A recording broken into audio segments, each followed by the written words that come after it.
And this might not be the only time that I ever read out of this book, but it's a good one. Edward Fazer's Five Proofs of the Existence of God. Um, I read the chapter on the Aristotelian proof. I think it's very good in terms of setting forth the ideas of that God is a necessary being and looking at the distinction between an accidental and essential causal chain. But later in the book, he sets out to address some common objections to natural theology. And the very first one I found to be incredibly interesting. While this particular video is not a YouTube response to anybody particular, but I remember a response that someone gave to Rationality Rules. And Rationality Rules was critiquing, I think it was, what's the name of the professor? He wasn't, I don't think he was looking at Aquinas directly, or he may have been critiquing, what's that guy's name? It was either Peter Kraft or it was William Lane Craig on the. It may be in specifically the Kalam cosmological argument, or but speaking in general about the cosmological argument, made some comment, if I remember correctly, about the okay, well, if everything has a cause, what caused God, right? I'm pretty sure that most of you have heard that before. Well, if everything has a cause, then, well, who caused God? And just saying that God is the cause of everything doesn't really answer the question. It just puts it one step back, but we still have this unanswered question. Well, what caused God? And it's a bad question because it misunderstands the cosmological argument, which, in its essence, or very specifically, is that whatever begins to exist has a cause, right? Some have made the claim that Thomas Aquinas's arguments were so bad that they had to keep being reformulated over the years, as if this was an evidence of the weakness of his arguments. My response to this was that no, Aquinas was reasoning in the right direction and had very specific things in mind when formulating his own ideas, and to then approach that with very specific objections, with certain language and concepts, and then find that later Aristotelians or later Thomists are refining their language specifically to address an objection, or and so that they go about to refute it. And so I just see this as Aquinas reasoning in the right direction, and that when it comes to new objections, that sometimes you do need to formulate your response tailor made to the objection. Right? That's how you refute it. That's how you come up with a defeater of defeaters, right? We're addressing the so-called refutation directly, right? We're engaging the language and concept of it directly, and this isn't always going to be a cookie cutter response that can then be applied to a different objection, right? It was just a sloppy kind of attack. But I wanted to read this. It's about 11 pages, and I'll comment as we go.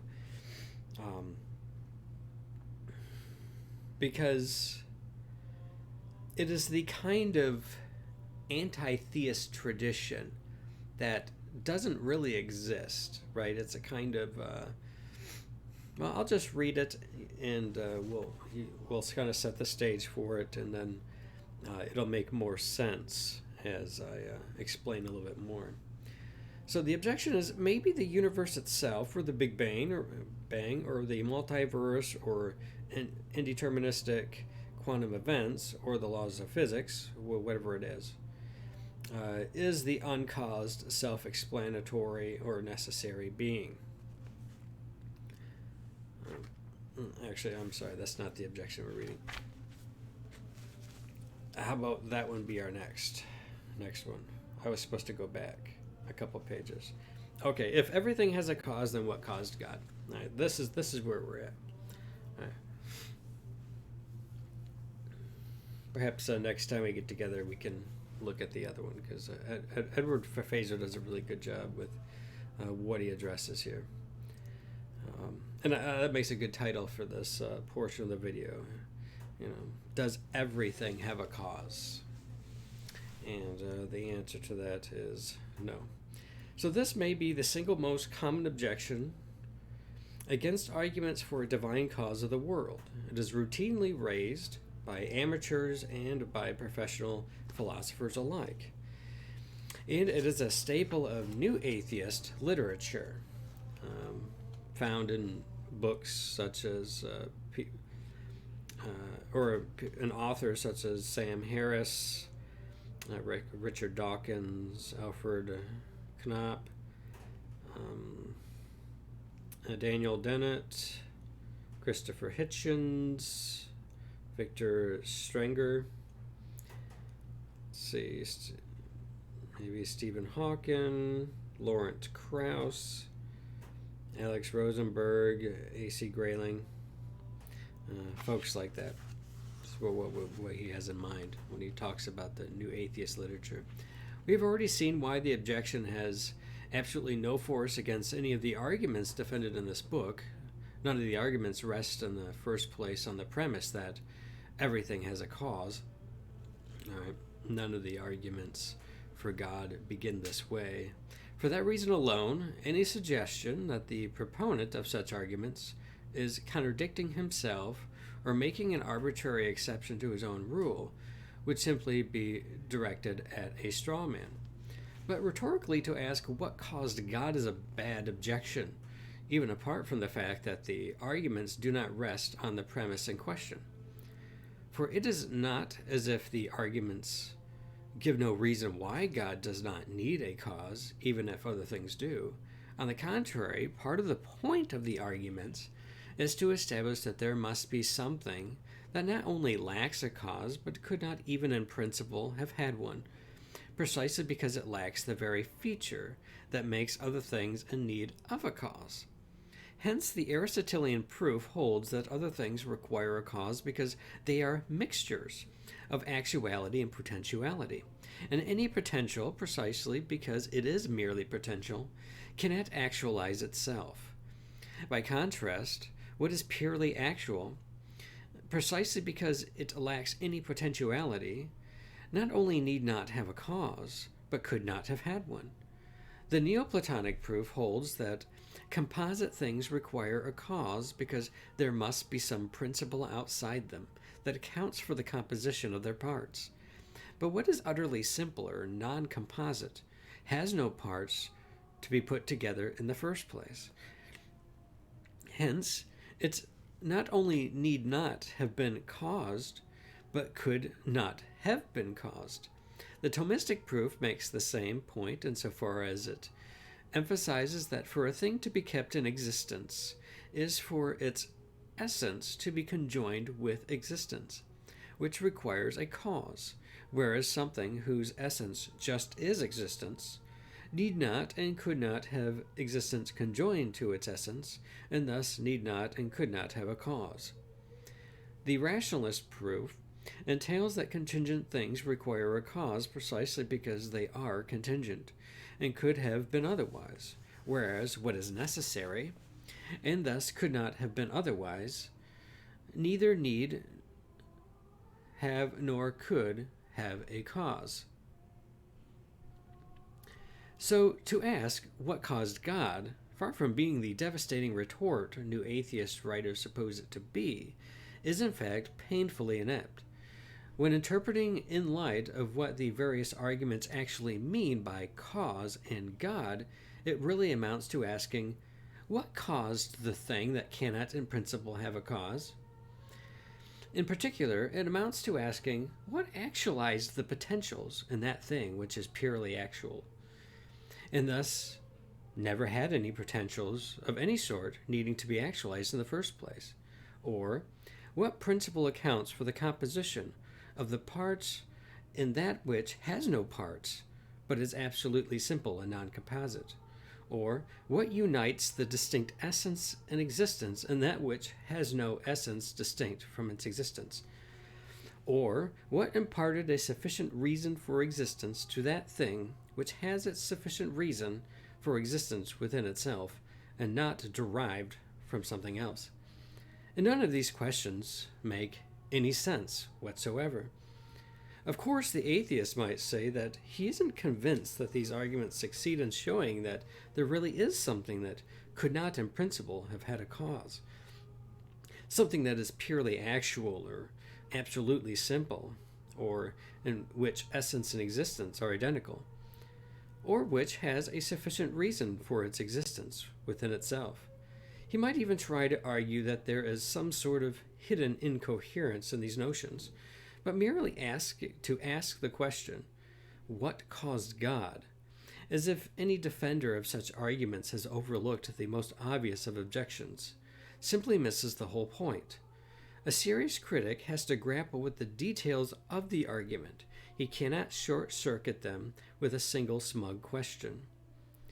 Since I have developed and defended these points at length in earlier chapters, I won't belabor them here, but direct the interested reader to those earlier discussions. However, it is important to emphasize that the objection under consideration also has no force whatsoever against any of the other versions of the first cause argument, also known as the cosmological argument, which have been defended by philosophers over the centuries.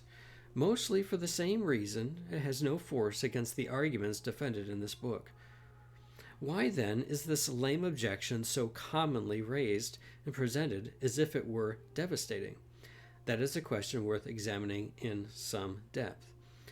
Part of the answer is that criticism of first cause arguments is almost always directed at nearly omnipresent straw man, an argument that is widely regarded as representing the basic thrust of the cosmological argument, but which in fact bears no interesting relationship to what any of the defenders of such arguments have ever actually said.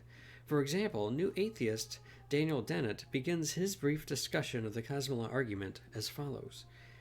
The cosmological argument, in its simplest form, states that since everything must have a cause, the universe must have a cause, namely, God.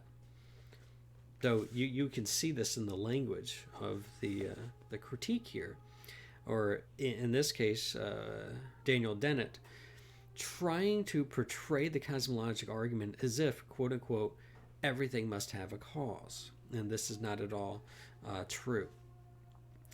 The assumption that this is the basic thrust of the cosmological argument is, as I say, by no means confined to new atheist polemical literature. It can be found in purportedly neutral works of pop philosophy. Hence, Nigel Warburton maintains that, quote, the first cause argument states that absolutely everything has been caused by something else prior to it. Once again, that is false. Nothing has just sprung into existence without a cause. I'm fine with that qualification. Because we know that the universe exists, we can safely assume that a whole series of causes and effects led to its being as it is. If we follow this series back, we will find an original cause, the very first cause. The assumption is widespread also in the work of more rigorous academic philosophers who do not specialize in the philosophy of religion. For example, Graham Priest writes, It's It's a natural assumption that nothing happens without an explanation. People don't get ill for no reason. Cars don't break down without a fault. Everything, then, has a cause. But what could the cause of everything be? Obviously, it can't be anything physical, like a person, or even something like the Big Bang of cosmology. Such things must themselves have causes. So it must be something metaphysical. God is the obvious candidate. This is one version of an argument for the existence of God, often called the cosmological argument. There is even at least one case where the idea appears in the work of someone who does specialize in the philosophy of religion. Rabban Le Poindevin summarizes what he calls the basic cosmological argument, of which at least some other versions are modifications this way. Anything that exists has a cause of its existence. 2. Nothing can be the cause of its own existence. 3. The universe exists. Therefore, the universe has a cause of its existence, which lies outside the universe. Examples of similar summaries of the argument could easily be multiplied. The standard next move of those presenting these summaries is, of course, to suggest that the argument founders on the obvious retort, if everything has a cause, then what caused God? If the response is that nothing caused God, then the critic maintains, we might as well say that nothing caused the universe. The critics also sometimes suggest that the argument gratuitously assumes that the universe had a beginning, whereas if we suppose instead that it did not, the pressure to look for a first cause of any sort disappears. More complex versions of the cosmological argument are then sometimes treated as if they were desperate and doomed attempts to patch up the glaring holes in this basic cosmological argument. The problem is this. Not one of the many prominent defenders of the cosmological argument in the history of Western philosophy ever actually put forward anything like this so-called basic cosmological argument. In particular, and to hammer the point here, you will not find such an argument in Plato, Aristotle, Plotinus, Al-Ghazali, Avicenna, Averroes, Maimonides, Anselm, Bonaventure, Aquinas, Scotus, Suarez, Leibniz, Clarke, Locke, Berkeley, Reginald, Garrigou, Lagrange, Jacques Maritain, Etain, Gilson, Mortimer Adler, and other names I don't know, and, well, William Lane Craig, of course, or as far as I know, in the work of any other philosopher who has defended the cosmological argument. Indeed, Le Poindevin, who as a philosopher of religion is better informed about the subject than the other critics quoted above, admits as such, writing that no one has defended a cosmological argument of precisely this form. He just thinks it provides a useful stepping stone to the other, more sophisticated versions of the argument. This is, when you think about it, extremely odd. Suppose intelligent design theorists routinely characterize the basic Darwinian thesis as the claim that at some point in the distant past a monkey gave birth to a human being. Suppose they never cited any sources for this claim, which of course they couldn't do since no Darwinian has ever said such a thing. There is a concept called punctuated equilibrium, but that's not at all what is being proposed by a Darwinian. And even admitted that no one has ever defended it. But suppose that they nevertheless suggested that it provides a useful stepping stone to the other, more sophisticated versions of Darwinianism. Darwinians would rightly be outraged, objecting that such a procedure gets the whole discussion off on the wrong foot, and in particular conveys the false impression that anything Darwinians have to say about human origins is really just a desperate exercise in patching up a manifestly absurd position. Yet it is precisely that sort of false impression that is conveyed. by the insinuation that the thinkers cited above, however complex their arguments, are all ultimately in the business of trying to salvage or modify something that at bottom amounts to what Lepoidevin characterizes as, quote, the basic cosmological argument. Nor could it honestly be suggested by anyone familiar with the work of defenders of the arguments, that they are at least implicitly committed to this so-called basic cosmological argument. For one thing, none of the thinkers in question actually appeals to the premise that, quote, everything has a cause. Indeed, some of them explicitly or implicitly deny that everything has a cause.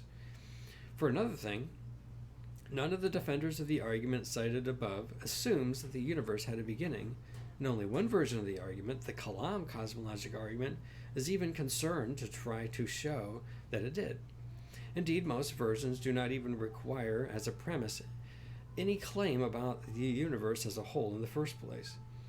But if defenders of the cosmological argument not only do not assume, but in fact often deny that everything has a cause, if most of them not only do not assume that the universe had a beginning, but are not even interested in the question of whether it did, and if most of them are not even arguing in the first place from any premise about the universe considered as a whole, then it is, to say the least, highly misleading to begin a discussion of the cosmological argument the way Dennett, Warburton, Priest, Lepoidevin, and so many others do.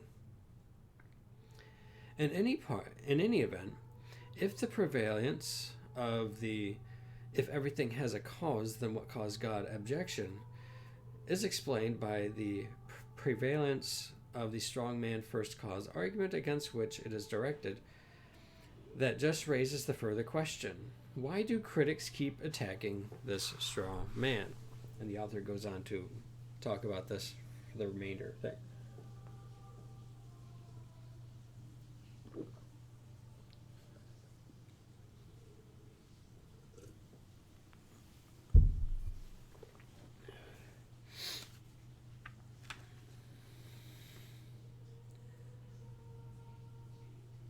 Such writers don't even bother reading what Aquinas, Leibniz, and others actually wrote, or read into Aquinas, Leibniz, and others wrote the everything has a cause, so the universe has a cause argument that isn't actually there. As generation after generation of writers has repeated this intellectually sloppy procedure, it has become the conventional wisdom that what first cause arguments say is that everything has a cause, so the universe has a cause. The straw man is by now so common that even specialists in philosophy of religion, who know better, feel justified in treating the straw man as if it were a legitimate starting point for a treatment of the cosmological argument. But that raises yet another question. How did this straw man ever enter the literature in the first place? A plausible answer was proposed by the Thomistic philosopher W. Norris Clarke in his 1970 article, A Curious Blind Spot in the Anglo-American Tradition of Anti-Theistic Argument. Clarke provides several examples of philosophy textbooks of the mid-20th century which present variations of the caricature of first cause arguments that we've been discussing, including John Hopper's widely used An Introduction to Philosophical Analysis. As Clarke indicates, Bertrand Russell's famous 1957 book, Why I Am Not a Christian, the title of which derives from a 1927 lecture of Russell's that is printed in his book, may be the source from which many subsequent writers learned this caricature in the stock reply to it. Clarke also notes that Russell in turn seems to have gotten the idea from John Stuart Mill, who in turn got it from his father, James Mill. Clarke suggests that David Hume, who in the Dialogues Concerning Natural Religion attacks something like the stock straw man first cause argument, may be the first well-known writer to do so. Clarke writes in his article. Let it first be agreed without qualification that if one does admit the principle, every being has a cause, then the refutation is inescapable and devastating. But the very ease of this refutation, if nothing else, should have aroused some suspicions in the minds of its users. One would have thought as to whether their supposed opponents were actually using this principle. And it is, in itself, a highly suspicious fact that no one among the many in this Hume-Russell tradition whom I have read ever quotes any specific theistic philosopher who does make use of it. So constant is this pattern, in fact, that I am willing to wager that this family trait is found also in those I have not yet run across. End quote. As the examples from Dennett, Warburton, Priest, LaPoindevin, and others indicate, the pattern in question certainly has continued in the more than 40 years since Clarke wrote. Critics regularly attack the straw man without citing anyone who has ever defended it, as did Hotspurs, who, after falsely accusing proponents of the first cause argument of contradicting themselves by denying that God has a cause, smugly writes, quote, "Many people do not at once see this because they use the argument to get to God, and then, having arrived at where they want to go, they forget all about the argument." But who exactly are these many people? We are not told. It's tempting to conclude, paraphrasing Hotspurs, that the critics do not see that no one has ever really defended the straw man they attack because, having arrived at where they want to go, a way of dismissing Aristotle, Aquinas, Leibniz, and others, tout court and thereby avoiding commitment to the divine first cause, they forget all about what those writers actually said. Clarke continues in his article, we can only conclude then that the Hume-Russell tradition of anti-theistic argument, on this point at least, somehow got off to a bad start by completely misunderstanding and misrepresenting the very argument it was trying to refute, and that it has continued to repeat itself ever since, talking only to itself, and without ever bothering to inquire whether the supposed other party to the debate was still there at all, or had ever been there. In a word, it has become a tradition in the worst sense of the word, truly in a rut, apparently unaware of it. But how did the Hume-Russell strawman tradition itself ever get started? As Clarke suggests, the answer seems to be that Hume was reacting to what he mistakenly took the early modern rationalistic philosophers, Descartes and Spinoza, to be saying.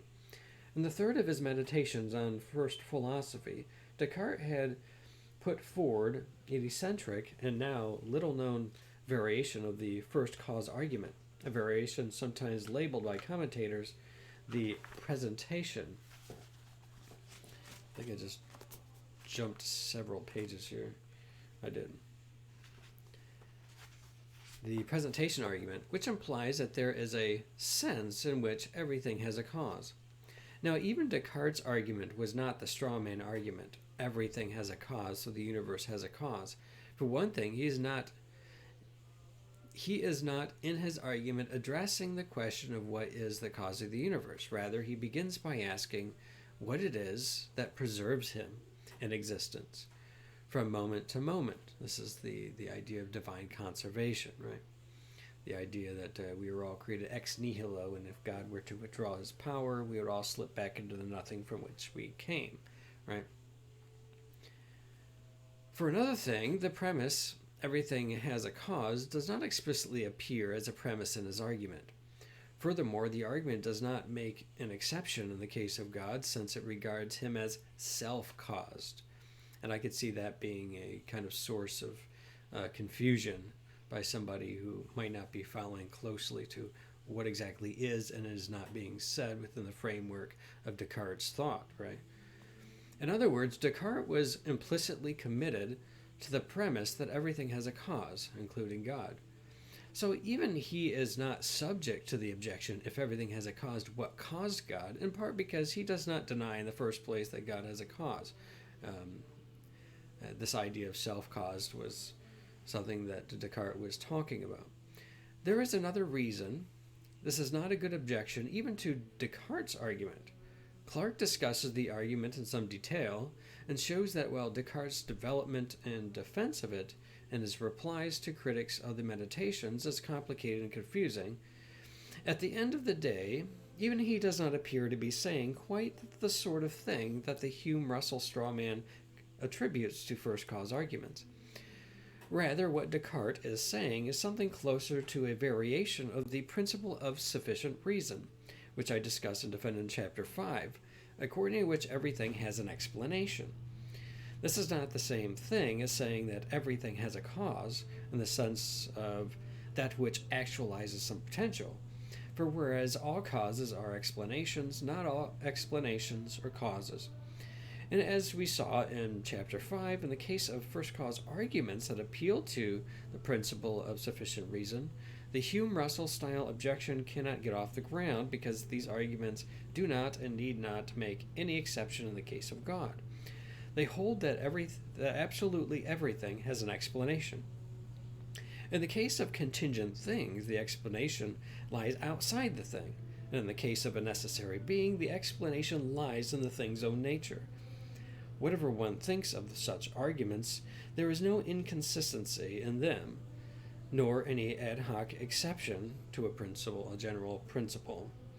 Clarke suggests that Descartes blurred the distinction between a cause and a sufficient reason, and that Spinoza, who also thought of God as self-caused, did the same.